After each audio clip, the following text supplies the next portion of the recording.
Okay.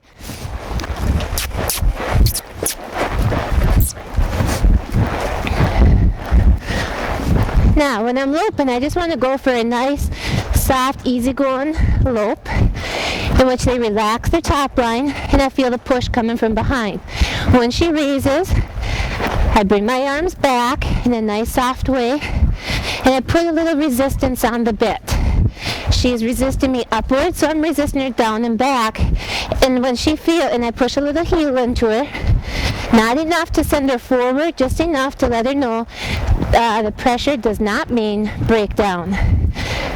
So what she's trying to do is, because of that left side stiffness, she's trying to bend her face and pop her outside jowl. There we go. Good girl, and you can see her hit that. And I just keep remaining like a set of bowling, whatever you call them. Anyhow, just keep on training along like that. Keep her straight. Don't let her twist her face. Push her through. Good girl. Good girl. Let her find herself. Let her get her balance. Don't punish her for their little bit ADD factor, or you'll just put tension in there. As soon as you put tension in there, their back will stiffen up, and then their legs can't swing through when they got a stiff back. It's just like losing the leaf springs in your vehicle. It's pretty uncomfortable. Bring her back with both of them. Keep the power going forward. Don't let her twist in the face. There. I got equal pressure on both reins when I do go in, so she knows where she's supposed to go. Easy. Good. And we'll go this direction. You know what? I was wrong. I take that back. She's a righty. Oh, goodness. I forgot about that. That's because she's getting so much more balance that until I get more into the more intricate stuff here, I can't remember which side is her good and bad side. So, a good problem to have. That means she's getting things figured out. Now, speed-wise, she'll slow down as she gets her balance figured out. But you can see she still has to go for consistency and rhythm. She still wants to run into my hands.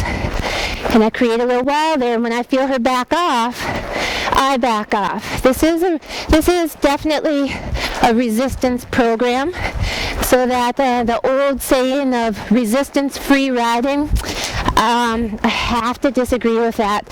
Simply, if you take it literally, because this is a resistance program rather than what I call, what is it, like the ultimate fighting program is kickboxing, punching, and all that stuff. Well, this is a wrestling program. That way the horse never gets scared that you're going to take a cheap shot. We don't take any cheap shots on these guys. We do all manipulation, because everything you do is anatomically based. 90% of your problems have a root anatomical issue. So if you're patient enough to learn what works to get this result or that result, you will not resort, as I believe Clinton Anderson, if I can quote him, he made mention that people that lose their tempers on a horse are people that have actually they've come to the end of their knowledge. So, if you can increase your knowledge about the anatomy of your horse and what are root causes and symptoms, and instead of attack the symptoms, find the root cause, you can avoid a lot more problems and fights and arguments with your horse. Easy. We're just going to do one more little lope here. Work on this right side a little bit. Don't let her push into me. Break that right jowl back a little bit as we go in. Just soften it up a little bit. And like I said, with her right now, we're just working on making her sit back. She's come a long way. She was a horse that had her ears up in my teeth, so I practically flossed with her ears for quite a while when I rode her. She also looked like a craned giraffe for a while as she bent her face to my hands. So what we've been doing is we've just been working on this natural balance small tweaks. That quote of easy, less is more, is what this program is based on, easy.